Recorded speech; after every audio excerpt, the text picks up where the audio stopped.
Today is the sixth recording of David Lipschitz's crisis discussion. We're starting off with understanding what the crises are: electricity, water, food, inflation, so many crises we have in the world at the moment, exponential growth, and so on. And then we're going to look at what we can do about it. And even during the presentation slides, we'll see that there's things we can do as we go. And in my discussion, in my daily presentations, I'm doing a presentation every day of the week, Sunday to Friday. I'm having Saturdays off, but just to let you know that this is happening every day. And thank you to the people that are watching, and thanks for the new subscribes and likes and comments and some private messages.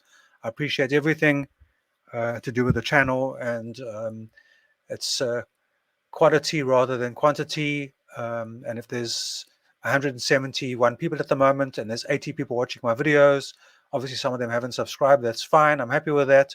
And but I would like to be interacting with the watchers, and you are the watchers, and we need to have an interaction. And you can ask questions, you can make observations, you can say, what about this, or have you thought of that, or is there something we can do about this? Is this in the presentation? And I can always add something. I can always answer a particular question, and we can see where we go. So now we're on day 6, which is investing 101. And when you go to university or you do some postgraduate work, maybe in finance, and you learn about investing, then you have 101, which is the first course you do. So you have 101 in the first year, then you have 102 maybe the second semester, then you have 201 the second year, and so on. So then I've written, most people don't have enough money to retire in their final or wanted lifestyle, even with property and share and other portfolios. And if you go back to yesterday's slide, let's just go back, you'll see that I wrote that normal retirement planning requires increasing income to cover increasing expenses. So what that means is that every year you need to get your salary increase. If you're a consultant or contractor like I am for 30 years, most of my working career has been as a private entrepreneur, except for 6 years working for companies permanently when I was in London, in England. I worked for 2 companies, one for 2 years, one for 4 years. And so I got an understanding of what it's like to have a salary check every month and have a month off of holidays and have 1 or 2 sick days a year paid and other leave paid. That was nice. And we've even discussed yesterday and the day before some things about permanent employment compared to entrepreneurial type employment. So if your electricity price is going up and your water price is going up and your food price is going up, and maybe your salary is going up, your salary has to go up by more than inflation and by more than those costs in order to, for your lifestyle not to change. But this investing 101 slide is basically saying that, we don't, our salaries in general aren't going up fast enough. And so people end up having multiple jobs. And then I spoke about burnout. So what I want to say here is there must be some other way that we can not have this big increase. I mean, let's suppose you're earning 20,000 Rand a month and you've got your expenses. And then you get a big salary increase to 40,000 Rand a month for some reason. Maybe you invent something. I know people that work for some of the big, the mail order businesses, which is, everybody's a mail order business these days, with some of the bigger ones. I know some programmers who work there. I know one guy whose salary tripled in 2 years because he actually invented a new way of working, which made his company a lot of money, and they gave him a big salary increase. And then what does he do with the salary increase? Maybe he goes and buys a nice Mercedes. Maybe he goes and buys a house. Maybe he gets a lot of fixed costs. And then maybe until 3 years' time, something happens. Maybe he loses his job. And then he's stuck with all the fixed costs and he loses everything. So there's 2 things happening. On the one hand, we need to have our income increasing by faster than inflation. And on the other hand, if our income is increasing faster than that because we're performing better and therefore our company is giving us the benefit that they're getting by paying us more, then the bank will phone us and say, we'd like you to buy a car. My accountant phoned me one year and said, David, why didn't you buy a car? And I said, well, why should I do that? And they said, well, it's tax efficient. And I said, okay, how much tax would I save? And they said, well, if you buy, a 10,000 Rand a month car, you're going to save 3,000 Rand a month of tax. And I said, well, that's great, but I'm going to have a negative cash flow advantage. I'm going to have I'm going to have a cash flow disadvantage of 7,000 Rand a month. And my accountant looks at me, and there's nothing that she can say. So you must look at your overall picture when you make an investment. So you can save 3,000 Rand of tax maybe, but maybe you've got a 7,000 Rand cash flow disadvantage of doing that. And then there's another thing. Inflation, we get told that inflation is 6% or whatever it is, but my inflation is closer to 15%. And the reason that my inflation is 15% is because my electricity price goes up by 15% per annum, my water price by 15% per annum, my food price by 15% per annum. And then I'm having to pay increasing indirect taxes, which are these things, that I've just mentioned, and my rates is going up by 8% per annum, and all my other costs. And then, I've got to pay extra local taxes and fees and so on because, I need to pay for people who don't have work, which I'm happy to do if they're being retrained. But if they're sitting at home and watching TV, and I'm paying for them to sit at home and watch TV, then, sometimes I think that I should just join them. Maybe I should sell my house in the leafy suburbs and I should move into a township. I'll never need to work again, but that's not going to be great for the economy if I do that, because, I won't be contributing financially to the economy. And maybe there's 20 or 30 or 50 or 100 people, maybe even 1,000 people who depend on me working so they can get their handouts, and as I say, I don't mind that happening if people are retraining. So we have inflation, and everybody's inflation is different. The guy living in the township who has a zero cost of living because he doesn't have an electricity bill and he doesn't have a water bill, and maybe he's getting food stamps, and he's getting free schooling for his children, and he's getting free medication and so on. Maybe he's got to stand in a queue for the whole day to have a dentist checkup, whereas I can make an appointment for 10:30 and I can be out by 11.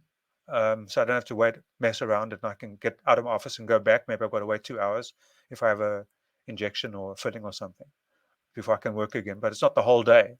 But I have to pay for that. And that's going up by 10, 20% per annum, especially with COVID, because of now all of the extra, sanitization that the doctor has to do. There's a massive, there's another extra 100 Rand of costs in thicker gloves and the man having to change his mask more often and so on, and for his nurse and for his secretary, and all the other people that work in there. They're all having to, wear more equipment. And then, of course, all of that extra sanitization equipment, the gloves, the bottles, whatever, going to the landfill, and then the landfills are filling up quicker. So that means that the government has to find new landfills, which means they've got to put up taxes to pay for more landfills. And so this picture gets worse and worse. So I was talking to someone about this today, and he said, well, David, you're being really pessimistic. And I said, no, actually, I'm an optimist. And I'd like to joke my blood type is B positive. My blood type is actually B positive. But, I'm an optimist and my blood type is B positive. But I understand that we need to talk about the bad stuff. We don't need to spend a whole life talking about the bad stuff, but if we talk about the bad stuff, we can get to the good stuff. So I think that it's important to, if you go and read the Old Testament, the Bible, the Torah, whatever you want to call it, you'll discover there's bad stuff in there. There's bad stories. There's people did bad things to other people. But if you read a book about the history of some country, you'll find everybody did good things, And if there were crusades and they went and killed half of Europe, well, that was a good thing from the point of view of whoever was running the crusaders. Well, that might have been a bad thing for the person whose wife was stolen or property stolen or was murdered in those times, because that's how the culture was,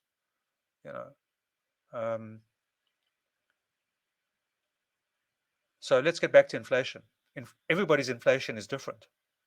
Everybody's the guy who's not paying for anything, he has zero inflation. And if there's 5 million people working and paying taxes, and there's 20 million or 30 million people getting handouts, plus their families, out of 55 million people in South Africa, 5 million people are working. There's a very big percentage of the population, I think more than half the population is under about 22 years old. So they're probably not working yet. And And then there's a lot of older people who are not working. And then there's a lot of people between 22 and 65 who are also not working because they're unemployed, or because maybe they don't want to be employed, or they found a better way of living that doesn't require working in a company. And so their inflation is zero. So you take 5 million people with inflation of 20%, and you take 50 million people of inflation of 0%, and you add all that together, and the overall inflation is 6%. You see? And then the government puts up interest rates, which doesn't affect the guy directly who doesn't have any inflation, who doesn't have a cost of living in terms of a financial cost of living, but it affects me because my personal inflation rate, which is 15 to 20% per annum, means that I have to think differently. I've either got to make sure that my salary goes up by 20% per annum, and on average, I try to make it my contracting rate to go up with inflation plus 2%. Okay, but even so, I'm winning new work at half what I should be earning at the moment in COVID times. I've had to drop my rate by between 30 and 60% from where it should be, which is dangerous. But I've had a long-term plan since 1999, which allows me to, before COVID, I was working 80 hours a month. That was where I was breaking even, and everything else was, for all the extra things I want to do in my life. And now I've got to work more hours a month, or I've got to decide I'm going to retire and I'm going to work 40 hours a month, and I'm just going to pay less tax, and I'm going to do less stuff, and I'm not going to try and buy a new car. I'm going to sell my cars. I'm going to sell other stuff that are just superfluous to my lifestyle and what I need, and I'm going to live differently. So let me give you a sneak peek of what we're going to talk about tomorrow. So David's retirement planning that I invented in 1999, and which has developed more, is fundamentally reducing cost of living. And that was what I invented in 1999. And then over time, I've tried to make it positive. So I've said, okay, the thing I'm doing is reducing my cost of living for myself and for the environment. Okay, and that's leading to an increasing quality of life, and increasing health, and increasing self-esteem. And I'm going to discuss all of those things tomorrow. And I look forward to your likes and subscribes and loves and shares and interaction.